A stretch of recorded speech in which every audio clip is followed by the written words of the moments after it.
I've come to realize that I have more limitations than I realized. Probably with time passing by and becoming more realistic. I'm trying to come to terms with this. Do you have any guidance on how best to do this? When considering limitations, it's a tricky thing sometimes because sometimes we can think there's a limitation there and as a consequence think, well, maybe I need to come to terms with this and I need to work with it. And that probably is a wise thing to do if there is a limitation, because you don't want to be resisting what is and putting strain on yourself perpetually. That's not going to be a pleasant way or productive way to live. But the problem is sometimes it may not actually be a limitation. It might just seem to be a limitation. It can be a kind of a virtual limitation, one that we kind of take for granted, but maybe something that we didn't actually need to be worried about. So it can be a bit tricky to sometimes find that balance. And one of the classic go-to examples in this is Roger Bannister, who in the 1950s was the first person to run a mile in under 4 minutes. So the idea at the time was that human anatomy, they thought, there's got to be a limit somewhere, they thought, as to how fast we can run. So they thought, well, 4 minutes is sort of it. That's what had been done up until that point.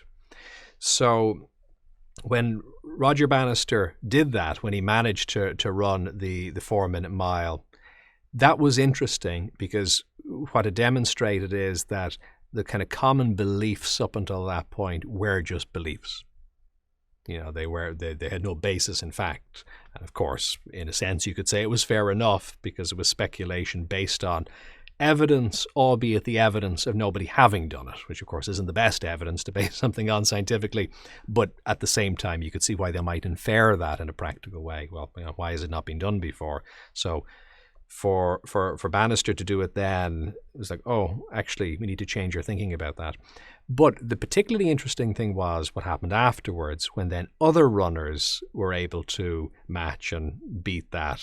And the question then was, well, why did they not do that last week? And, the common argument is that, well, their belief systems were shifted, really, and they realized, oh, this is possible. And to some degree, the belief that the thing was possible kind of unlocked extra capacity. So we have, I think, our own experiences of this. And there's a sense in which you kind of want to do the thing or not do the thing. If you're going to jump over a ditch, you want to believe you're going to make it and jump, or you want to not jump. You don't want to jump while believing you're not going to make it, because you're probably not going to draw upon your capacity. And this really draws on some of the rather sophisticated research and understanding about kind of mind-body connection and about the effects on the motor system, even when we're just visualizing movement. And, the likes of neuroimaging technology like MRI, functional MRI in particular, has really given us a window into this that we didn't necessarily have before. And there's fabulous research in this area. For example, researchers who had a person who was in a coma or a vegetative state, and they weren't able to communicate with her. And they weren't sure if she was conscious or not. And what they did was they created a rather ingenious system where they used, I think it was fMRI technology, and they said, okay, we're speaking to you. Imagine you're holding a tennis racket. And if the answer is yes to the question we're about to ask, imagine that you're waving the tennis racket. And so they set this up properly with procedure, so there was a yes or a no. And through that way, even though she wasn't able to communicate or speak, they were able to get yes or no answers, another communication from her, just using the imagined movement as a trigger. They were able to pick that up on the scans. That's fabulous. What a beautiful and wonderful use of science and technology. That's what it's all about. You got to love that kind of stuff. But again, it points in the direction of what we're capable of. And just the use of imagination alone is stimulating those systems. So, consequently then, if you're trying to do something, but you're also disbelieving it or imagining you can't, you've got at best mixed signals in your system, which are probably going to dilute your capacity, what your output is in any given moment. So that's, I think, a nice way to look at it. So in the areas where we actually want growth and development, it does make sense to stretch in that direction. Now, we're probably never going to know what we're fully capable of in the span of our lifetime. But in a sense, that doesn't matter because, while athletes might think of these external goals of, running a mile in a certain number of minutes, for the most part, in terms of just day-to-day happiness, that doesn't really matter. You don't really need to be competing with yourself or anyone else. It's enough to, I suppose, recognize where you are and what your capacities are and just stretch them and grow them and let them take you as far as they can. You don't really need to have a point where you have to be, and if you're at that point, you're good, and if you're not, you're not. It's not really necessary. You can have casual goals if you want, just to motivate you, but the point is more the act of doing what you do and growing and expanding as a person. So stretching where possible and where wanted, because there's not really any point in stretching towards something you don't want in your life. And equally, if it does seem impossible, as best as you can determine that, again, not making too many assumptions, but if it's something that doesn't seem possible and you don't want it, I wouldn't be too bothered with that, to be honest with you.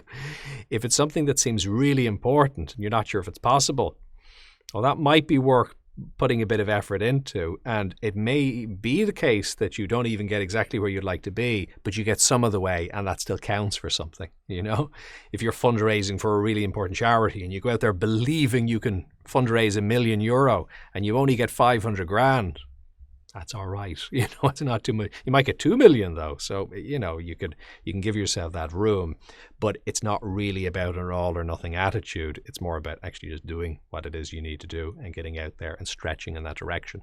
So that kind of stretching is definitely useful. In a way, not really worrying too much about what's possible or not, except through the basic confines of safety, obviously, and making sure you're not, being too radical in the way you're pushing yourself. When you're doing that, then it's more like going to the gym, where you're stretching a little bit more gently each day with expert supervision and making sure you're doing it properly. We do need people to push those boundaries as well in terms of being experimental and looking at ways of improving things. But outside of those areas where there's risk, when we're just not really sure what our capacity is, that experimentation and exploration can lead us to achieve a huge amount and then find out as we go along where those limits, if there are any, lie, rather than pre-assuming them from the very beginning, which very often just isn't really necessary. Now, when there are limitations and when we recognize them, because sometimes there will be sort of obvious, there can be various problems or challenges or difficulties or limitations in our life, maybe sets of circumstances that we've encountered, limitations to previous freedoms or abilities that we previously had. So when we do encounter those and, we know that they're not just kind of mental shackles, but they are, real life blocks or obstructions or limitations, then the acceptance of those is something that can be very useful and very powerful. Because if you resist them, what happens is you very often miss out on the capacity that you have. Now, in a way, limitation, we could say, might be stretching it a little, but limitation is sort of a synonym for individuality. Because that's what makes us an individual. What is an individual? What is a person?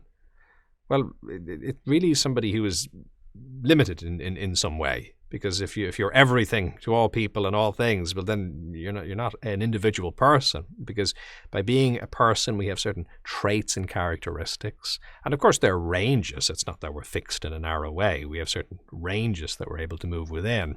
But still, there's a difference between us and maybe another person and some of their skills and interests and ours. There's major overlaps as well, which is good. But there are also significant differences. And that's brilliant, because it would be terrible if we're all exactly the same. We wouldn't have other people to learn from.